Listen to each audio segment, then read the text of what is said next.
오늘의 주요 뉴스입니다. 전북 지역에서 이틀 사이 코로나19 확진자 50명이 추가로 발생했습니다. 전주 지역에서는 1일 최대치인 28명이 코로나19에 확진됐습니다. 전주시가 코로나19 최다 확진자가 발생하면서 추석 연휴 기간 다중이용시설 방역 점검을 강화하기로 했습니다. 방역 수칙을 위반하면 즉시 과태료를 부과하기로 했습니다.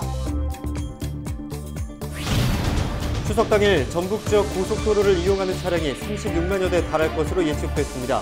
서울과 전주 간의 평균 소요 시간은 귀성은 2시간 50분, 비경은 7시간이 걸릴 것으로 예상됐습니다. 지난해에 이어 또다시 코로나19 상황 속에 추석 명절을 맞게 됐습니다. 고향 방문 자제 목소리가 높은 가운데 시민들의 생각을 들어봤습니다.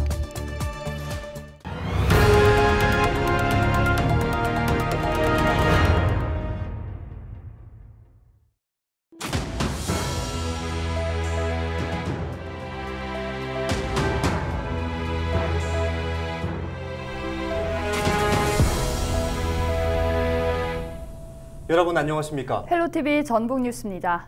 전북 지역에서 지난 16일부터 17일 오후 5시까지 코로나19 확진자 50명이 추가로 발생했습니다. 지역별로는 전주 37명, 순창 5명, 군산 4명, 김제 2명, 익산 완주 1명입니다. 전주에서는 중학생 4명이 확진돼 170여 명이 검사를 받았습니다. 순창 5명은 대안학교 관련 확진자로 기숙생활을 해온 것으로 파악됐습니다. 전주 지역에서는 지난 16일 하루 사이 28명이 코로나19에 확진되면서 집계가 시작된 이래 1일 최대치로 파악됐습니다. 전주시가 코로나19 최대 확진자가 발생하면서 추석 연휴 기간 다중이용시설 방역 점검을 강화하기로 했습니다. 전주시는 연휴 기간 10대와 20대가 많이 찾는 PC방과 코인 노래방 등 다중이용시설을 대상으로 방역 점검을 집중합니다. 전주시는 방역 수칙을 위반한 사례가 적발되면 즉시 과태료를 부과하는 등 강력히 대응하기로 했습니다. 이번 조치는 지난 16일 확진자가 역대 하루 최대치인 28명이 발생하면서 시행됩니다.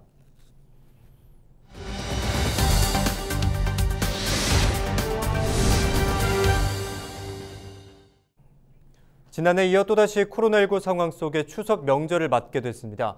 다행히 1차 백신 접종률이 70%에 이르면서 사적 모임 제한은 다소 완화됐는데요. 여전히 하루 신규 확진자가 2,000명대를 유지하고 있어 고향 방문 자제 등을 당부하는 목소리도 많습니다. 안전한 추석 명절을 위한 시민들의 생각을 들어봤습니다. 여론은 지금 박건상 기자입니다. 그리운 가족과 친인척을 만나기 위한 대이동이 이어졌던 명절 연휴. 지난해 코로나19라는 유례없는 상황이 이어지면서 많은 것이 바뀌었습니다. 올해도 하루 평균 2,000명이 넘는 신규 확진자가 발생해 추석 연휴에 대한 불안감이 커지고 있습니다. 다행히 추석 명절 전까지 전 국민 70%가 백신을 접종하면서 정부도 가족 모임 제한을 대폭 완화했습니다. 하지만 아직 집단 면역이 형성되지 않은 만큼 고향 방문을 자제해야 한다는 목소리도 적지 않습니다. 일상 회복을 위해 그리운 만남을 조금 더 참겠다는 의지입니다. 지금 상황이 상황이다 보니까 지금 좀 자제하면 내년 설에는 다 같이 볼 수 있지 않을까 싶어요. 그래서 이번 한 번만 좀 조심하자는 생각입니다. 오랜만에 만나는 거는 친인척들 친하면 반갑긴 하지만 좀 상황이 상황인 만큼 좀 자제를 하는 게 서로한테 좋은 거겠죠? 만약에 코로나 없었으면 제가 베트남에 갔다 온 거예요. 근데 코로나 때문에 못 간 거예요. 위드 코로나 시대를 맞이하는 이들도 있습니다. 1차 백신 접종률이 70%를 기록하고 있고 코로나19 상황이 2년째 이어지고 있는 만큼 이제는 개인 위생과 방역 수칙을 지키며 긴 그리움과 지친 마음을 보듬겠다는 생각입니다. 소규모로 가족들만 모임을 해서 제사를 모시고 외출을 좀 되도록이면 자제를 해서 가족들하고 오붓하게 제사를 모시고 즐거운 명절을 보내겠습니다. 작년에는 집에 못 갔고 코로나 때문에 가기가 쉽지 않았는데 올해는 백신도 맞았고 해가지고 이제 고향에 내려가가지고 다 같이 가족들이랑 밥도 먹고 얼굴을 볼 계획입니다. 작년에는 코로나 때문에 못했는데 올해는 뭐 백신도 맞고 이래갖고 소규모로 조금씩 진행하려고. 이 밖에도 선별진료소와 생활치료센터 등의 많은 의료진은 코로나19 확산을 막기 위해 이번 추석 연휴도 포기한 채 묵묵히 현장을 지키고 있습니다. 코로나19 재확산의 최대 고비가 될 추석 연휴. 그리움을 달래는 즐거운 만큼 나와 가족의 안전을 생각하는 방역수칙 준수가 중요합니다. 헬로티비 뉴스 박건상입니다. 명절 선물이나 음식 준비에 바쁘실 텐데요. 추석을 앞둔 대목장이 모처럼 활기를 띠는 분위기입니다. 품질 좋고 가격도 싸면서 우리 이웃도 돕는 값진 소비 어떠신가요? 정명기 기자의 보도입니다. 추석을 앞둔 부안의 로컬 푸드 직매장입니다. 명절 제사에 빠질 수 없는 사과와 배부터 탐스럽게 연근 복숭아와 멜론까지 매대에 가득합니다. 표고버섯 선물 세트부터 참뽕 오디를 숙성시켜 만든 와인까지 등장했습니다. 모두 지역을 대표하는 농특산물입니다. 지금 1차 농산물, 가공품, 또 특산품을 준비해서 지금 판매를 하고 있고 일반 시가보다 20% 정도 저렴하게 판매하고 있습니다. 지역 이름을 상표로 내건 신선한 채소 등은 단연 인기 품목입니다. 제수용 한우나 돼지고기도 시중가보다 싸게 팔다 보니 소비자의 장바구니가 금세 채워집니다. 제품의 질은 어디를 돌아다녀도 여기만큼 좋은 데는 별로 없는 것 같아요. 직거래라서 그런지 믿고 살 만큼 엄청 좋고요. 문을 연 지 석 달 된 이 로컬 푸드 직매장의 누적 매출액은 4억 5천여만 원으로 부안군이 직접 운영하고 있습니다.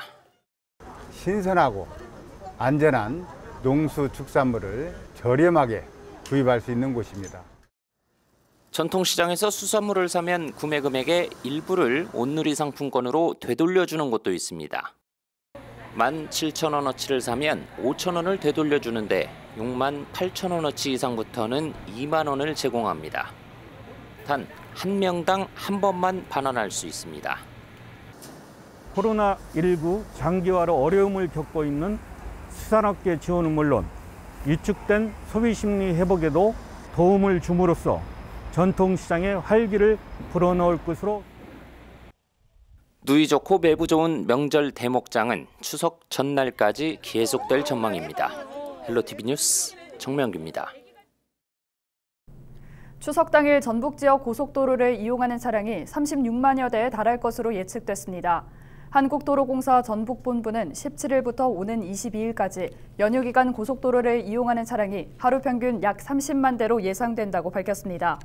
이는 지난해 29만 7천 대보다 1.3% 증가한 수치입니다. 올해는 서울 전주 간 평균 소요 시간은 귀성은 지난해보다 50분 감소한 2시간 50분, 귀경은 3시간 15분이 증가한 7시간이 걸릴 것으로 예상됐습니다.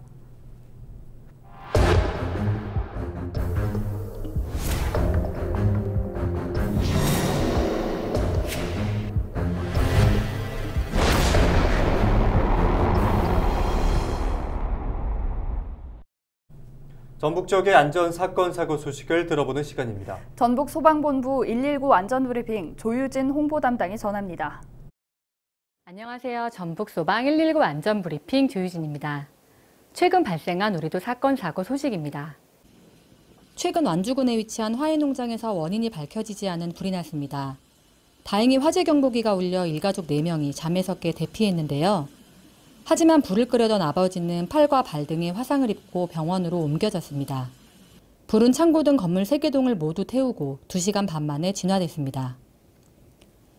화재 경보기는 불이 났을 때 소리를 내어 화재 사실을 알려주는 소방시설입니다. 생명을 구하는 화재 경보기. 우리 집에 화재 경보기가 없다면 꼭 장만하시기 바랍니다. 최근 군산에 위치한 부직포 공장에서 용접 부주의로 추정되는 화재가 발생했습니다. 오후 5시쯤 발생한 화재는 완진까지 12시간이 걸려 소방관들이 밤새 불과 싸워야 했는데요. 이 불로 공장 1개동 등 총 10억여 원의 재산 피해가 발생했습니다. 용접 시에는 혹시 모를 화재에 대비하기 위해 주변에 불이 붙을 수 있는 물건은 치우고 소화기를 비치하셔야 하겠습니다. 9월 안전예보입니다. 추석을 앞두고 벌초 관련 안전사고가 증가하는 때입니다. 최근 3년간 추석 명절 기간 도내 벌초, 성묘와 관련한 안전사고가 총 212건 발생했는데요. 이 중 벌쏘임 사고가 130건인 61%로 가장 많았습니다. 벌쏘임 방지를 위해 벌초전 주변을 둘러보며 긴 막대기로 땅을 치면서 벌집이 있는지 확인하시고 향수나 화장품 등 자극적인 냄새는 벌을 자극할 수 있으니 주의하시기 바랍니다. 코로나19로 조금은 경직된 명절 분위기입니다. 명절 기간 안전은 전북 소방에게 맡기시고 마음만큼은 따뜻하고 풍성한 추석 명절 보내셨으면 좋겠습니다. 고맙습니다. 동료 여성 의원을 성추행한 혐의로 기소된 정읍시의회 모 의원에 대한 직위 상실형이 최종 확정됐습니다. 대법원은 성추행 혐의로 1심과 2심에서 징역 6월에 집행유예 2년을 선고받은 정읍시의회 A의원이 낸 상고를 기각해 A의원의 의원직 상실형을 확정했습니다. 전북여성단체연합은 성명을 통해 성범죄로 유죄 판결을 받은 A 시의원과 윤리특위에서 제명을 부결시킨 시의원들은 도민에게 사과해야 한다고 비판했습니다. 전북도가 전 공무원의 순창 체계선 인근 투기 의혹에 대해 감사한 결과 주의 처분을 내렸습니다.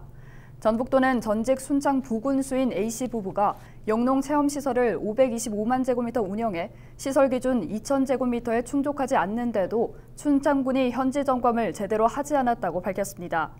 이 같은 지적이 나오자 A씨 부부는 지난 7월 당초 승인된 내용대로 영농 체험시설 2,100제곱미터를 설치해 시정했습니다. 또 A씨 측은 휴게음식점 영업허가를 받지 않은 2층 89제곱미터를 변경 신고 없이 무단으로 사용하다가 적발됐습니다. 이상으로 뉴스를 마칩니다. 함께해 주신 여러분 고맙습니다.